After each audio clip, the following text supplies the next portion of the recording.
हिमाचल प्रदेश में भले ही अंतिम चरण में चुनाव है, लेकिन सियासी पारा अभी से सातवें आसमान पर है। कांग्रेस और भाजपा ने एक दूसरे पर जुबानी हमले तेज कर दिए हैं। हिमाचल प्रदेश कांग्रेस के उपाध्यक्ष नरेश चौहान ने शिमला में पत्रकार वार्ता कर कहा कि चुनाव हुआ सरकार को गिराने का भाजपा ने प्रयास किया है, जिसका जनता चुनाव में भाजपा को मुंहतोड़ जवाब देगी। चुनाव देश और प्रदेश के मुद्दों पर लड़े जाएंगे, लेकिन भाजपा जनता को मुद्दों से भटकाने में लगी है। नरेश चौहान ने कहा कि सत्ता में आने के बाद कांग्रेस को विरासत में खजाना खाली मिला, बावजूद इसके आपदा में सरकार ने बेहतरीन कार्य किया और लोगों को राहत प्रदान की। 15 महीने में 5 गारंटियों को पूरा किया, दूध पर MSP दिया, महिलाओं को 1500 पेंशन दी गई।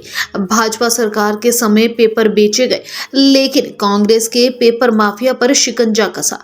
हिमाचल प्रदेश में कांग्रेस सरकार मजबूत है और चुनाव परिणाम के बाद भी मजबूत रहेगी। जैसे जैसे चुनाव आगे बढ़ेगा,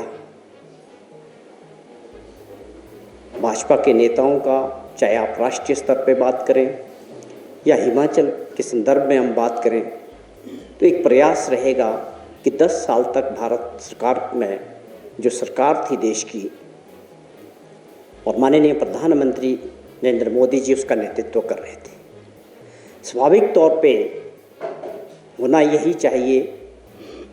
जो उस सत्ता में थे उनका ये वक्त है देश की जनता को अपना रिपोर्ट कार्ड बताने का, अपने वादों को बताने का कि उन्होंने 10 साल 2014 में और 2019 में देश की जनता को जो सपने दिखाए अच्छे दिनों के, जो युवा साथियों को रोजगार के सपने दिखाए, जो किसानों और बागवानों को जो डबल इनकम करने की बात की और हर वर्ग के लिए जो वादे किए थे महंगाई कम करने के। और मैं समझता हूँ कि भारत जैसे लोकतांत्रिक देश में महंगाई, बेरोजगारी, काम धंधा ये हमेशा हर इलेक्शन में बड़े मुद्दे रहे हैं और आगे भी रहेंगे। इन चीज़ों पे चर्चा होनी स्वाभाविक है, होनी चाहिए। मुद्दे भटकाने का काम नहीं होना चाहिए। और आप चुनाव को जो है धर्म और जाति या हिंदू मुस्लिम या आप मंदिर और मस्जिद के नाम पे ले जाने का प्रयास करेंगे, मुझे लगता है कि अब वो माहौल देश में नहीं रहा। अब लोग अपनी समस्याओं को एड्रेस करना चाहते हैं कि उसके बारे में चर्चा हो। महंगाई ने कमर तोड़ी है देश की। आज पूंजीपतियों की तरफ ये हमारा समाज जा रहा है। जिनके पास पैसा है वो अरबोपति बन रहे हैं। वो बड़े गिने चुने से लोग हैं, 200-400 लोग देश के अंदर, वो प्रधानमंत्री जी के दोस्त भी हो सकते हैं। और आज ये मॉडल के 80 करोड़ लोगों को 5 किलो आटे और दाल चावल पे ला के खड़ा कर दिया। ये विकास का मॉडल इस देश के लिए नहीं हो सकता। ये विकास नहीं है कि जिस देश की 80 करोड़ लोगों के लिए केवल आप उपलब्धि समझते हैं कि उनको हमने 5 किलो आटा या गेहूँ या चावल दे दिया, तो ये विकास नहीं हुआ इस देश का। आपके मित्र 5 साल में दुनिया के, एशिया के सबसे रिचेस्ट आदमी बन गए।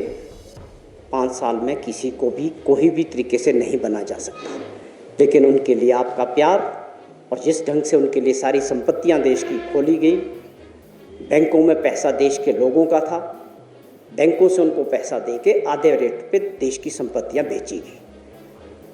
हमारा देश पूंजीवाद की तरफ नहीं जा सकता है। प्रधानमंत्री जी को भी और जनता को भी इस वक्त सोचने की आवश्यकता है कि जो सरकार सत्ता में है 10 साल से, वो कहाँ फेल रही। अपने मन की बात करने वाले प्रधानमंत्री देश की जनता की बात और उनकी समस्याओं को नहीं सुन रहे हैं। समस्याएं हर जगह है, हर वर्ग की अपनी अपनी है। अगर हम हिमाचल प्रदेश की भी बात करें तो हम इस बात के लिए तैयार हैं कि 15 महीने पहले हिमाचल प्रदेश के लोगों ने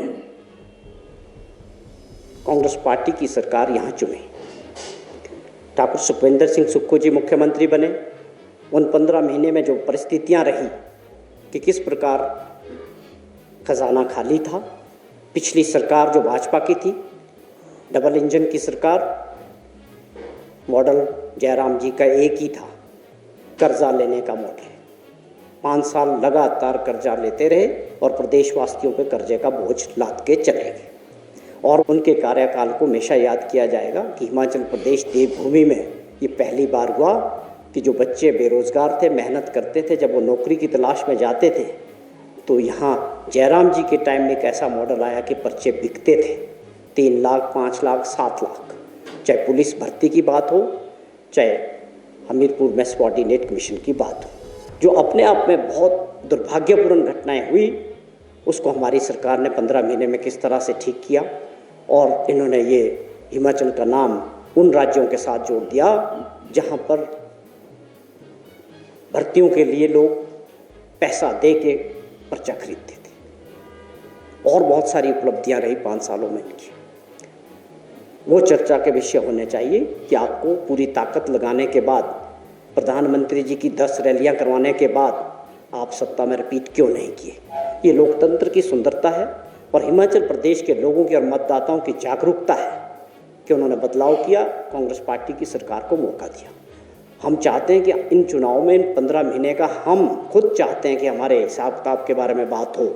भाजपा को हम ये चैलेंज करते हैं कि चुनाव मुद्दों पे लड़े, मुद्दों की बात करें, हमारे 15 महीने के कार्यकाल की बात होनी चाहिए।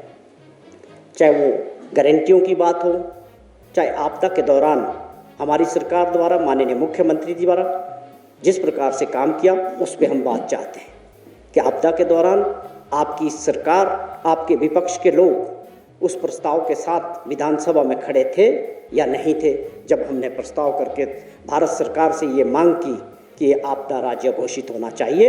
और 10,000 करोड़ रुपए का जो नुकसान हुआ है प्रदेश के अंदर, जब इतिहास की सबसे बड़ी आपदा आई, जब हिमाचल प्रदेश के लोग सबसे बुरे संकट से गुजर रहे थे, तो आप लोग और आपके नेता उस वक़्त कहाँ थे। ये चर्चा के विषय होने चाहिए चुनाव के दौरान। उसी प्रकार हमने बड़े फैसले किए, 2 बजट दिए हमारी सरकार ने, दोनों बजट ऐतिहासिक थे। रूरल इकोनॉमी को स्ट्रॉन्ग करने के लिए, मजबूत करने के लिए, अर्थव्यवस्था को मजबूत करने के लिए उस बजट में फैसले किए। पहला राज्य बना दूध को MSP में लाने वाला, या 9 से 10 रुपये किलो दूध बढ़ाने वाला।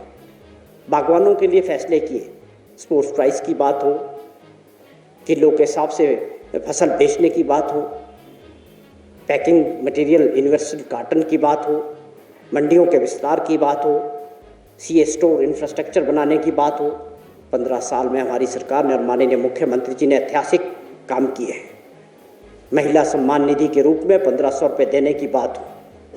आज हिमाचल पहला ऐसा राज्य बना देश के अंदर जो महिला 16 साल से 59 ईयर्स के बीच, जिनको ये सम्मान निधि 18,000 रुपया साल की मिलेगी, जो लाहौल स्पीति में शुरू हो चुकी है।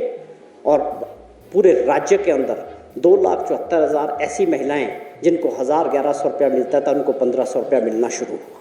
और उसके अलावा जो इसके अंदर फॉल करेंगे, उनको इसकी जल्दी 1,500 रुपये मिलने शुरू होंगे। माननीय मुख्यमंत्री जी ने इसकी बात कही है।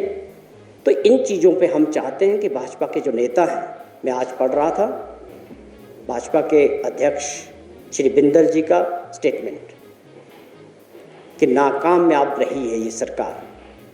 बिंदल जी किन परिस्थितियों में द्वारा पार्टी अध्यक्ष बने, अच्छी बात है, उनकी पार्टी का अपना मैटर है, लेकिन आपको कुछ पिछली बातों को भी याद करना चाहिए। कोरोना के दौरान प्रदेश को जो नाम मिला, उसमें आपका भी बड़ा नाम था। किन परिस्थितियों में आपको उस वक्त पार्टी के अध्यक्ष थे भाजपा के, क्यों आपने छोड़ा, क्यों आपसे पार्टी अध्यक्ष से हटाया गया। ये कुछ बड़े सवाल है जो आज भी लोगों के जहन में हैं। क्यों नहीं